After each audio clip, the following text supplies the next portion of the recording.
All right. Lurker Spine asks, do you think more fighting games will do the Granblue Fantasy Versus Rising thing of having a limited roster free-to-play version of the game as a way to grow the player base? I was not aware that that was an option for the game, Lurker Spine. I did not know. But interestingly enough, this is kind of a topic that I might actually just sit on for a little bit because, you know, one of the things that we were talking about on Twitter recently was the idea of like, man, why does nobody play King of Fighters? Like the fact, like everyone says 3 characters is too many to play and it's scary, but that was the draw of King of Fighters back in the day, is that you got to play 3 characters instead of being stuck with 1 character. So why is this now such a problem? And the reason why that's a problem now is because to play 3 different characters back in the day cost 25 cents.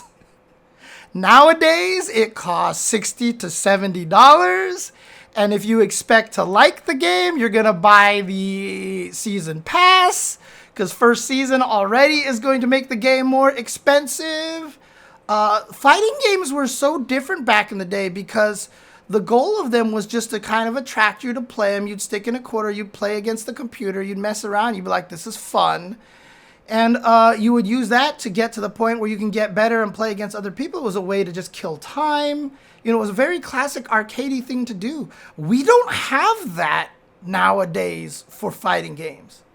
There is literally no way to test fighting games in a way that we were able to do so before. So no, the 3 characters wasn't intimidating before, but it was cool because 1 quarter let you play all 3 characters badly, and then you had fun, and that was it. And if you ended up fighting against somebody else, like let's say you challenged someone and they kicked your ass, that cost 25 cents, and you're like, whatever, and you'd walk away and go play something else. Or, you know, if someone challenged you and beat you, he took 25 cents or 50 cents, depending on the arcade, and you'd walk away, and that's the end of it.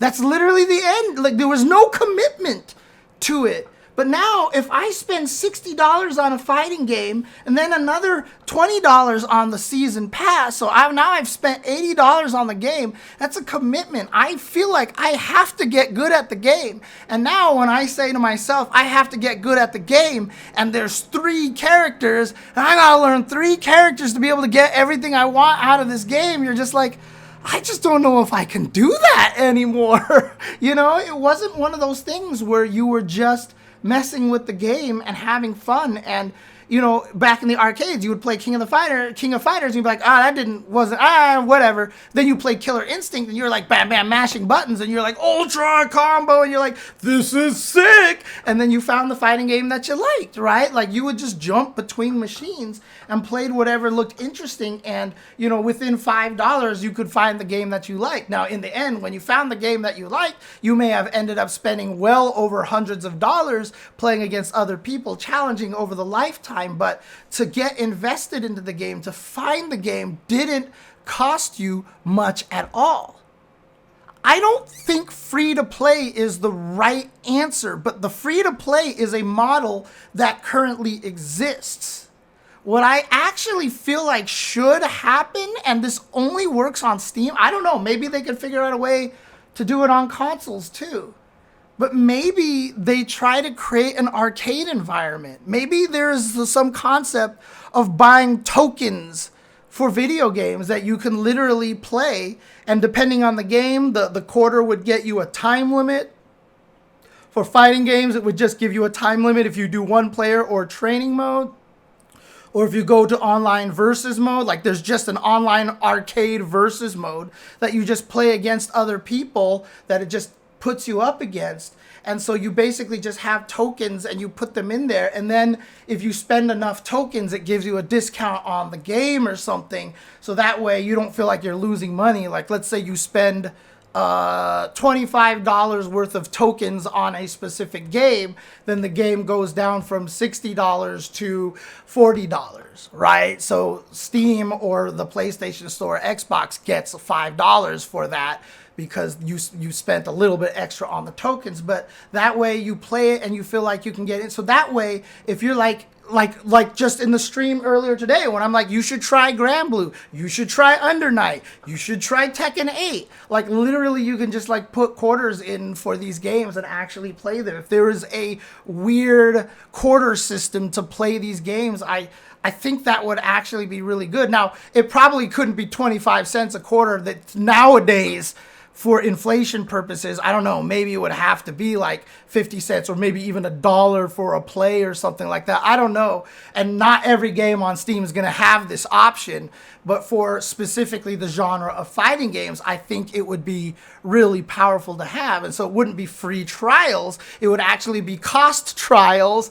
But, you know, if you're a person like let's say you do put in a quarter into the game and you're good enough to keep winning, it keeps, like, the versus mode is just basically the free-for-all matching system. They don't care about, there's no player ranking. They just, you know what? You get connected to this player, you go play them. And you play them, and if you're good enough and you keep winning, you know, 1 credit can last you quite some time if you're good. But the idea for Steam is that because you're beating everyone else, you're taking their money and having that go to Steam. So the more people you beat, the more money they're spending. So it actually kind of works out for them as well, the same way arcades did. If we could actually create a system like that, I think it would be pretty sick. I don't know if it's realistic. I don't know if that would actually make anybody money. I don't know if it would do anything beneficial to anyone. But honestly, I don't think free-to-play necessarily works for fighting games that well. And everyone's scared to go for the full model. And again, I'm going to be super biased because I'm from the arcade era, so everything arcadey sounds great to me. But, you know, I feel like that might be an interesting alternative if there's a way to set that up. I don't know if there actually is. Why? Dude. Let me get into my dang phone here. Thank you. I don't know if there's actually a way to make it work, but I think it would be really, really kind of cool to do. So, yeah, I mean, Forrest is saying that arcades are more of a fun experience. I really think the answer is training mode as a standalone free download. That's not a bad choice either. And you just take away the option in training mode to be able to play against another person that you only have a training dummy. Like just downloading the training mode would be an interesting idea. Actually, that's actually kind of a neat idea as well. Right, free-to-play always has trade-offs. They need to take things away from quality and or quantity to achieve it. It's a really difficult kind of way to do it. So I think Street Fighter V touched on something interesting, but what about a free version where the downside is you see ads between matches and lack extra content? I mean, that's another way perhaps to try to do it. I mean, I don't know if we've explored all the right ways to do that right now. So, you know, Granblue doing a free trial with only just a few characters, I don't know, because there's something about putting a credit into a game and playing it. Like, anybody who's lived in the arcade days knows the difference between when you play a video game, when you put a quarter into it, versus when you play it on MAME. Like, when you put a quarter into it and you play, like, you die right away, you're just like, whatever, I gotta keep going. And you play, and there's just, like, some sort of weird motivation factor to it. As soon as you play a game on MAME, you're like, I remember this game was so fun. Died, whatever, let's try to play the next game. Like, it's weird that happens, you know? Like, it's kind of weird. And so Kevin Motti says, I respectfully disagree. I think free-to-play is the inevitable future of fighting games. I don't know. I don't know. Because a couple of companies have tried it. And it's not quite working the way that I think people think it is. Because the thing about it is, the fighting games, you know, you come out with a game, you have 18 characters. Whereas if you have a free-to-play League of Legends and they cycle between heroes, it takes a long time before you get back to your hero. Like fighting games, what's the cycle factor, right? Do you do 3 characters every month?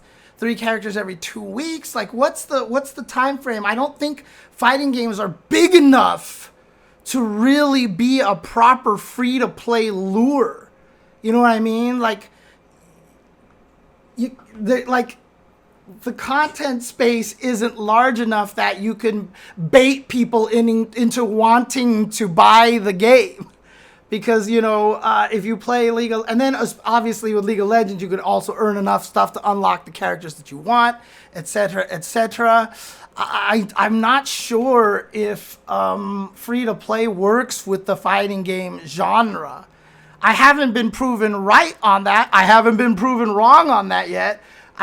We'll see what happens. I'm guessing Project L will probably be a free-to-play model game. Because, it's League of Legends based, it's Riot. I got to imagine they're going to try to find some way to make it work. So it'll be really interesting to see if it works. But again, Riot can afford to do that because they're still making money hand over fist with League of Legends, right? They have a way to back it up. Like if you're Capcom, or if you're, Main 6, or if you're, Iron Galaxy, back when you made Killer Instinct, could you afford to try to do that? Like Killer Instinct was able to afford to try to do that because it was backed by Microsoft, right? Because it was literally like, here's the fighting game on the Microsoft platform and it couldn't go anywhere else. And so nobody played the game because it was on Xbox One for a long time. But they had the backing from Microsoft to be able to experiment with that. Right? An article came out recently that said the reason why Rumbleverse got shut down is because not enough people were spending money on the game. And like literally 5 months? They were like, people aren't spending enough. Gone. Right? Like it's gone. Like that. It's weird. So like, I don't know if fighting games, right? And that's the thing about fighting games. Jim Kubak, as to be honest, what would you even spend money on in that game?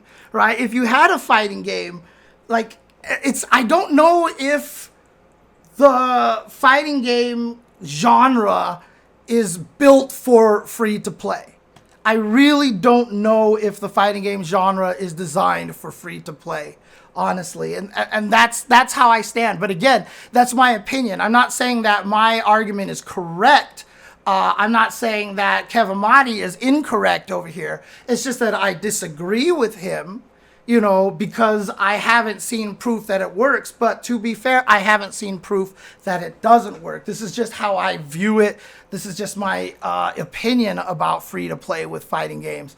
I don't necessarily think that it would work. Long Man says, this reminds me of bowling. It was, and still popular. The difference is people used to be in leagues and play together competitively. Now everyone does their own thing in their own lane. Interesting. So back in the days before we had other ways to distract ourselves, bowling probably was a lot more profitable thanks to the leagues and stuff like that. Let me see. Anything else that I want to address over here? Yeah, I actually try harder when I put a quarter in. On MAME, I just move on to something else. Yep. Can we not encourage gambling in modern video games more than it already is? But that's the thing, arcade games weren't gambling, right? Because no one's winning money. I'm not sure what you're referring to. If you're referring to my weird arcade credit model, I don't see it as gambling as much because you're literally just paying for the experience, really, kind of thing. But I don't know. Maybe there is a concern. Maybe these companies would have to put in limits of somebody accidentally spending too much, continuing trying to put credits to beat somebody or something like that.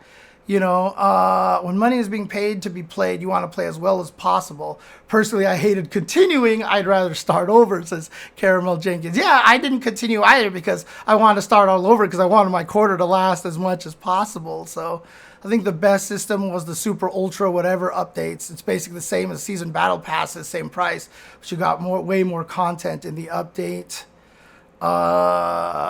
Capcom didn't take 200 years to make one skin. They took 200 years to make 18 skins. Let's be real, okay? Let's be real here. KI afford to do that because they launched it with crazy compromise on content on launch, no story mode, 8 characters, etc. Right, an anti-mage saying I would buy bikini skin for all the girls. But again, I think Capcom was trying to be fair and made sure they had a costume for every character, a new costume for every character. But yeah, Project L could definitely try something. But like I said, even if Project L succeeds in doing a free-to-play model, I don't think that means other companies can do it, because Riot would have the ability to coast on that, right? They would have the ability to coast on that because they have so much revenue from other resources. Riot is a very different company than, say, something like Capcom. You could be like, well, we'll use Resident Evil to fund the Street Fighter. That's not how those kind of companies work, right? That's not how it works. For a game like Capcom, like the Resident Evil department might as well practically be like a subsidiary company under Capcom outside of the Street Fighter one, which is a different company. You know, like it's not the same kind of thing. Like Riot looks at all of their products as kind of like a whole, and that is definitely not happening with a lot of the Japanese companies out there. With the economics of big budget games already strained, I don't know how you get 7 years of support for a game without pricey DLC. Yeah, it's definitely true. So, yeah, and again, obviously the costumes that they made in Street Fighter 6 were some pretty swanky costumes. And I mean, it wasn't just like they just, spit out a couple of costumes. So it was really impressive. But with how angry everybody's gotten, Capcom may be rethinking their costume model, and maybe they'll just go back to, hey, if you use an unpopular character, SOL to you, you're shit out of luck. Have fun, but here comes the Aki bikini. Here comes the beachwear for Aki and Chun-Li and Kimberly. And you're just like, well, okay, here we go. The unbalanced costumes may just have to be a thing. So, oh man. Why aren't there official channels for SF6 that stream matches for people to watch? I mean, that's what Capcom Fighters is doing. That's what I talked about last week, Jim Kubak. Actually, it was one of the key things of why they probably don't want to necessarily go back to an offline model of CPT, because the online model of CPT gives them constant content to stream on Capcom Fighters, right? So they're actually building revenue through streaming as well. So, going back to an offline model might not be the preferable way for them to go. Regardless, I mean, the real answer is we don't know the answer. We have to have everybody try all these different things. But I just wanted to throw out the idea of a weird arcadey system where you buy credits so that there's an arcade mode of fighting games that if you're good in one, you wouldn't spend a lot of money. And then you could just play the game. And then that way, you don't feel like you have to commit $80 to a fighting game right away on launch. And that way, yeah, you can experiment with fighting games. You can find the one that you love, But that's another problem too, right? If you're SNK, do you want to let someone spend $1 on your game to find out they don't like the game? Or would you rather just have them spend the entire $60, right? Or is it problematic that if they buy it and don't like it on Steam, you can return it like after a few hours or something like that? I don't remember what the time limit is. So I don't know, maybe the credits version is actually better for them because that's actual money in their pocket, that they get to keep kind of situation. So I don't know, like it would be, you mean like hiring content creators to be brand ambassadors. I mean, they are doing a little bit of that with things like sets, right? But again, they do have the content creators, the Capcom Content Creators Program, et cetera, et cetera. I mean, they're doing little things like that. They've obviously flown influencers like Kizzy and Justin and Diaphone out to try early builds of their games, et cetera, et cetera. So they do stuff like that, but, not like officially on their channels or anything like that because they don't make any money off of those streams, right? So getting content creators. I mean, they just had a stream where Justin Wong had a fighting game class. So they're doing stuff like that, Jim Kubak. Like literally, I think today or yesterday, they actually had Justin Wong doing a here's how to play fighting game live stream class with viewers and stuff like that. So, that's what I mentioned earlier, Caramel Jenkins, that if you spent like $20 of credits,